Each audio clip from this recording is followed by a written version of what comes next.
미국을 정상회담 이후에도 핵개발, 핵탄두 소형화 활동을 하고 있다는 걸 인정하는 겁니다. 그렇죠?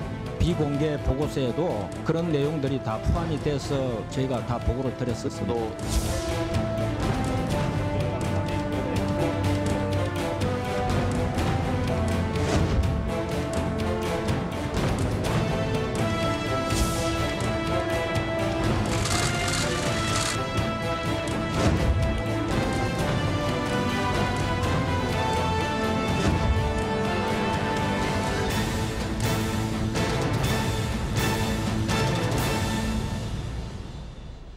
네, 첫 순서 정치 와호 장룡입니다. 목요일을 책임지고 계시는 두 분이시죠.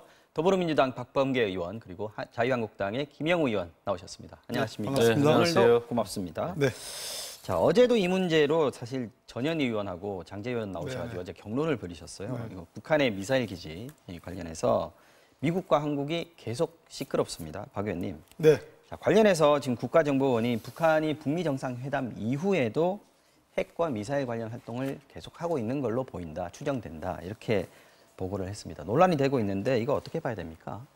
그러니까 가짜 뉴스는 거르고요. 네. 진짜 뉴스만 가지고 한반도의 평화를 걱정을 해야 되는데 그렇게 믿었던 뉴욕 타임스라는 세계적인 신문이 네. 그 CSIS라는 민간 연구소의 연구 보고서를 가지고 트럼프 대통령이 적절히 지적하듯이 가짜 뉴스, 페이크 뉴스를 다루고 네. 또 북한에 아주 정통한 38로스라고 있지 않습니까? 그렇죠. 38로스조차도 뉴욕타임스 기사는 과장된 기사다. 극도로 과장된 기사라고 얘기했습니다. 네. 근데 이 문제가 우리나라에서 쟁점이 된다는 것은 자, 우리나라 정보당국인 국정원이 모르고 있었냐. 13개의 북한의 미사일 기지 알고 있었다는 것이고 네. 오늘 미국 정보당국의 그 뉴스로는 전 세계에서 북한 땅을 가장 많이 들여다보고 있고 우리가 모르는 북한 기지는 없다라고 단정적으로 얘기를 했단 말입니다. 그렇다면 결국은 한반도에서 비핵화 협상을 통해서 평화를 가져가는 것이 옳은 방향이냐 아니면 전쟁이라도 불사해가지고 그 위기를 극대화할 것이냐라는 저는 싸움이라고 봅니다. 그런 측면에서 이것을 일부 우리 언론들이 또 일부 야당이 정말 이러한 가짜 뉴스에 너무 휘둘려가지고 한반도 평화 논의에 먹구름을 끼게 하지 않았으면 좋겠다는 그런 바람을 좀 드립니다. 김 의원님, 다 알고 있다면서 왜 숨겼냐? 이게 이제 야권의 공격 내용입니다. 어떻게 봅니까? 제가 지난해 말까지 국방위원장도 하고 그랬어요. 그러셨죠. 그런데 다 알지 못했습니다. 어제인가요? 그 우리 국회 정보위원회에 네. 그 김상균 국정원 제2차장이 와서 이런 얘기를 완전히 실토를 했어요. 북한이 노동 스커트 등 단거리 미사일 탑재할 수 있는 핵탄두 소형화 기술을 개발을 계속 지속하고 있다. 네. 우리 정말 크게 놀랐습니다. 더더군다나 지금 얼마 전에 9.19 남북 군사 합의 어떻게 했습니까? 우리가 북한의 미사일 기지를 비행 정찰을 통해서 감시할 수 있는 이런 것을 이제 못하게 되지 않았습니까? 네. 그런 걸 합의를 해줬는데 이렇게 그 우리가 몰랐던 13개의 미사일 기지에서 핵탄두 소형화를 개발하고 있고 더더군다나 이 황해북도 삭간몰이라고 하는 곳은 네. 서울에서 딱 135km 떨어져 있습니다. 네. 이것은 거기에서 만약에 발사를 하면은 서울 완전히 그냥 그 재앙이죠. 네. 이렇게 대한민국을 파괴할 수 있는 가공할 핵탄두 네. 그 미사일 기지가 운영되고 있는데 네. 이것에 대해서 청와대도 별로 뭐 이렇게 심각하게 이야기를 안 하고 심각하게 얘기를 안 하고 이것은 뭐 그 남북 간의 미북 간의 협상의 의제가 아니었다는 듯이 이렇게 이야기하는데 그래서 제가 오죽 답답하면 김의겸 청와대 대변인 급여 통장 내역을 좀 알고 싶다 그랬어요. 네, 도대체 어느 나라에서 있습니다. 봉급을 받는 것인지 네.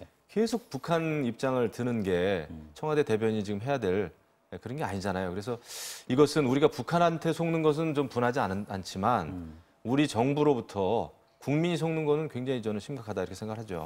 지금 이게 한미정보당국이 네. 밝히는 걸 보면 이미 4, 5년 전에 13개 기지 이 정도는 이미 식별을 마쳤고 감시도 하고 있다. 그리고 9곳의 미사일 기지는 표적화하는 조치까지 끝내놓은 상태다. 이거는 4, 5년 전이면은 사실 뭐 이번 정권 들어오기 전에 이미 정보당국은 알고 있었다는 얘기가 되는 거고요. 군에서도 알고 있었다는 거고. 유사시에 타격할 준비까지 끝냈다 이런 얘기인데 그렇다면 그동안 이제 야권에서 모르고 있었다라고 얘기를 하시니까 그 부분은 보안 때문에 그런 겁니까? 우리가 군사 기밀과 관련해서 지금 국방위원장 하신 거는 이제 뭐 대단한 자리죠. 네. 그럼요. 네. 원내대표도 나오시고 네. 그러니까 다 아시면 좋겠지만 네. 미국이 또 우리나라 정보 당국이 이것에 대한 뭐 예를 들어서 ICBM 기지도 우리가 알고 있는 거예요. 네. 결국 이것이 비밀이 이제 새나간 건데 군사 기밀을 놓고 봤을 때 최고 등급 기밀에서 최하 등급 기밀까지 있는데 지금 야권이 말씀하시는 거 물론 기밀이 없는 나라가 제일 좋을는지도 모르겠습니다. 그러나 남북이 대처하고 있고 대통령급의 기밀도 있는 거고 장관급의 기밀도 있는 거고 국방위원장급의 기밀이 있는 거예요. 중요한 거는 어쨌든 미국의 민간 연구소에 의해서 드러난 이러한 군사 기밀이 해제가 된 겁니다. 그렇다면 이것이 남북한 간의 긴장 완화와 평화를 모색하는 것, 비핵화를 협상해 나가는 과정에서 이것이 바람직한 것인지 결국 이걸 가지고 야권에서는 속였다 이렇게 얘기를 하니까 그러면 북한에서는 뭐라고 답을 해야 되겠습니까? 그러면 대화하지 말자. 그리고 지금까지 세 차례 남북 정상회담을 통해서 이루는 그래도 전쟁을 어떻게 피해 나가는 이러한 조치들을 그러면 거꾸로 돌려서 다시 전쟁 불사의 그런 위험한 한반도로 가길 원하느냐. 그런 측면에서 이해를 해야지 정보 당국은 다 알고 있습니다. 너무 걱정하실 필요가 없는 겁니다. 이 제가 부분은 문제 아까 삼은 건 저거죠. 말씀하셨으니까. 네. 저거죠. 우리가 속았다고 하는 것은 저겁니다.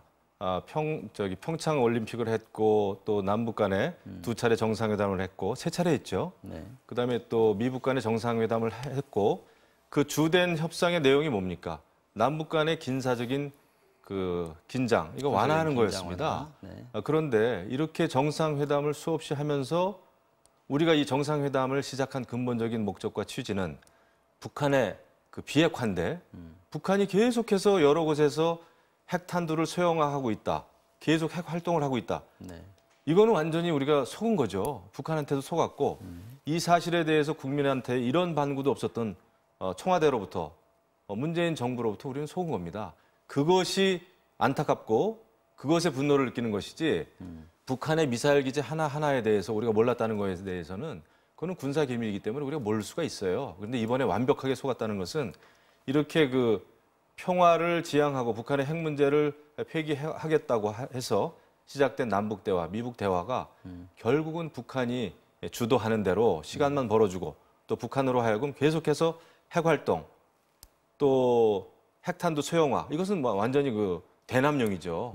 일본하고 이렇게 봤을 때 야 이게 과연 이런 남북 대화나 평화 분위기가 결국은 우리한테 위협이 되는 가짜 평화 아니냐. 봐봐요. 대화를 지금 생각하는 위협으로 겁니다. 표현하셨는데 속은 거는 제가 보기에는 뉴욕 타임즈의 페이크 뉴스에 속으신 거고요. 정부에 속은 거는 저는 아니라고 생각합니다. 그러니까 아무리 야당 의원님이시긴 하지만 국방위원장을 하신 분이고 네. 박근혜 정부 때 국방위원장 하시지 않습니까? 이러한 기지들은 문정부 때도 했습니다. 이러한 기지들은 문재인 정부 때 만들어진 북한 기지가 아닙니다.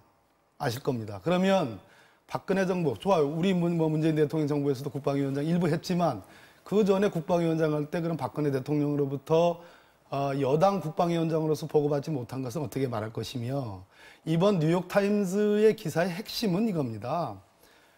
뉴욕타임스조차도 페이크 뉴스라고 트럼프 대통령이 말을 하고 있는데 뉴욕타임스조차도 이것은 싱가포르 북미 정상회담의 의제와 협상 내용은 아니다는 걸 인정하고 있습니다. 네. 다만 이번에 이러한 내용들이 밝혀졌기 때문에 이 비핵화 협상의 중단거리 미사일도 협상 의제로 넣을 수 있는 가능성은 열렸습니다. 그런 측면에서 좀 더 긍정적으로 바라봐 주셔야지 몽졸이 전부 다 그 문재인 정부의 탓을 돌리면 그거야말로 저는 책임 없는 아니 그렇게 대화를 해야죠. 예, 대화를 그렇게 해야 하시면 안 되는데 돼요. 예. 대화를 해야 되는데 대화를 하는 이유가 뭡니까? 북한의 아니, 그 비핵화 아니에요? 그럼 그걸 답을 먼저 북한의 해봐주세요. 비핵화인데 평화를- 지금 여태까지 네. 뭐라 그랬어요? 계속 방북을 했던 그 국가안보실장도 그랬고 대통령께서도 뭐라 그랬습니까?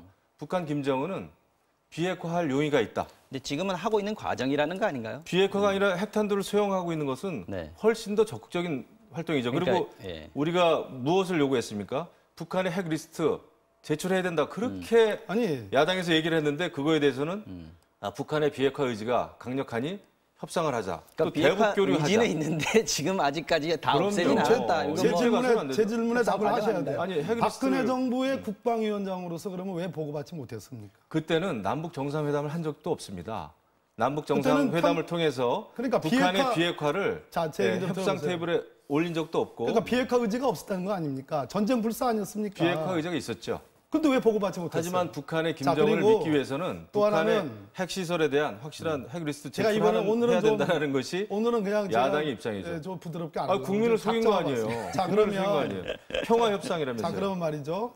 안 되죠. 소형화 핵탄두 소형화 그것을 적극적 뭐 더 이렇게 간다고 그랬는데 그렇지 않습니다. 더 위험하죠. 자, 기본적으로는 북한의 6차례에 걸친 핵 개발, 핵 실험이 있었고요. 그것에 기초해서 소위 ICBM이라는 것에 준하는 것들을 개발하고 시험 발사를 했습니다. 그것이 문제가 돼서 오늘날의 남북 정상회담과 북미 정상회담이라는 비핵화 협상이 시작이 된 겁니다. 그리고 그 과정에서 의제화되지 않은 이 소형 핵탄두 문제가 이제 본격적으로 논의가 된 겁니다. 그렇다면 책임 있는, 저도 원내대표 나오신 분이니까 책임 있는 우리 국방위원장 하신 분으로서는 이제 이참에 이것이 문제가 됐으니 이 비핵화 협상의 진정성이 있으려면은 이러한 소형 핵탄두와 이러한 노력들도 비핵화 논의에 껴서 이번에 해결해야 한다. 이렇게 말씀하셔야지 그 박근혜 정부 때 있었던 얘기는 아무런 얘기도 없이 이렇게 몽돌이 전부 다 문재인 정부 박근혜 탓을 한다는 것은 정부와 문재인 제가 보기엔 정부의 적합하지 차이가 않습니다. 아니고 지금 문제의 핵심은 네. 남북 회담이 계속 이루어져 왔고 또 남북 회담이 시작된 결정적인 그 계기와 목표는 한반도 비핵화, 또 특히 북한의 비핵화죠. 북한의 비핵이라고 하는 것은 ICBM만 이야기하는 것이 아닙니다. 우리 입장에서는요, 중단거리 그 핵탄두, 핵미사일이 더 위험한 거예요. 근데 이런 것은 협상의 의제가 아니었다라고 하는 것은 이거는 완벽한 정말 뭐죠? 지금은 협상을 하고 있다는 거 아닙니까? 큰일 아니죠. 지금 협상을 해도 지난번에 남북 그 군사 합의문에 뭐라고 돼 있어요? 거긴 긴장 고조, 포함 안 됐으니까. 긴장 고조 시키지 말자 그랬고 여러 가지 지금 하고 있고 그다음에 핵 활동이 북한이 그 비핵화, 그다음에 핵 활동을 안 하겠다라고 하는 것이 김정은의 입장이라고 국가안보실장이 밝히지 않았습니까? 트럼프도 속고 있는 거죠. 트럼프도 뭐라 그랬냐면은 트럼프는 지금 뭐 저기 NYT 뉴스가 페이크 뉴스라고 그러는데 트럼프 입장이 한번 돼보세요. 그럼 38로서의 입장에 대해서 어떻게 생각하세요? 트럼프 입장에서는 남북 정상회담의 주체이기 때문에 자기가 김정은에게 속았다는 얘기를 할 수가 없는 겁니다.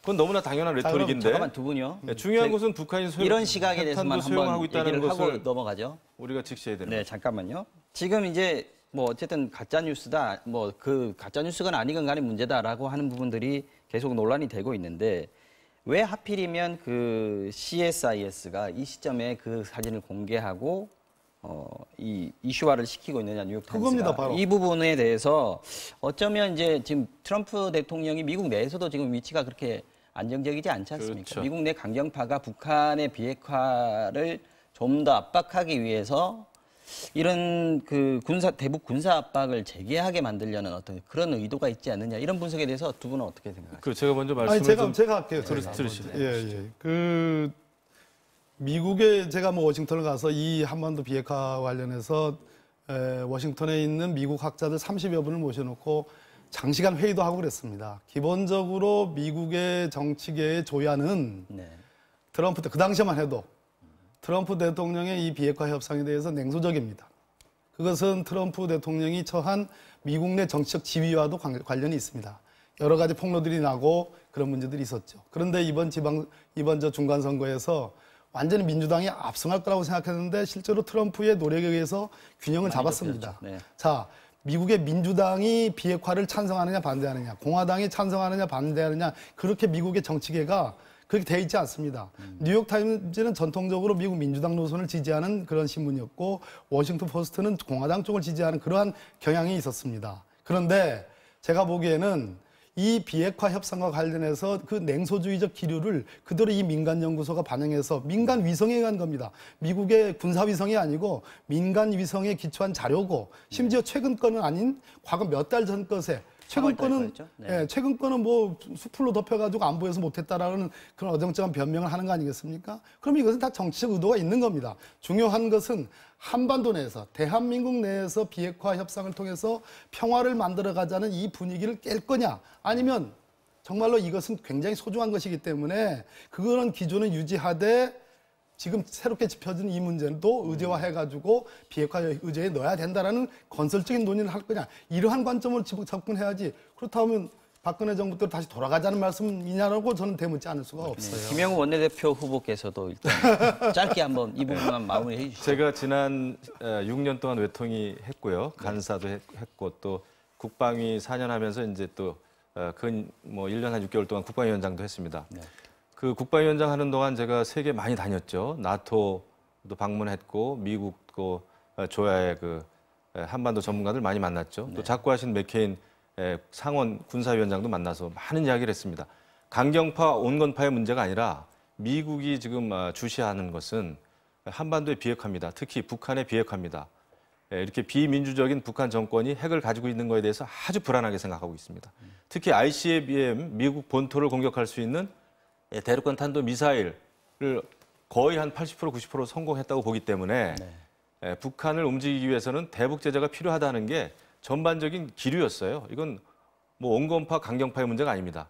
그것을 지금 이야기하는 것입니다. NIT가 어느 날 갑자기 이야기한 것이 아니고 또 CSIS가 어느 날 갑자기 이야기한 것이 아니라 다만 북미 회담이라든지 이런 게 있었는데 트럼프가 정상회담을 주도하고 있으니 조금 기다렸겠죠. 하지만 시간은 미국의 편이 아니라는 생각을 또 하게 됐는지 모르겠어요. 네. 이렇게 북한 김정은이 계속 핵 활동을 하고 있고 또 대한민국 정부가 대북 제재를 완화하고 남북교류를 계속 하자고 하는데 미국이 봤을 때는 이거 아니거든요. 북한 김정은이 계속 그 핵 활동을 한단 말이죠. 네. 이것을 직시하자 이런 차원이에요. 이건 강경파가 트럼프를 뭐 바꿔보자 하는 차원이 아니고 대한민국 정부가 현실을 직시해줬으면 좋겠다라고 하는 전문가들의 조언인 것입니다. 그건 우리의 안전과 관련되기 때문에 우리가 직시를 해야죠. 다음 주제로 넘어가 보겠습니다.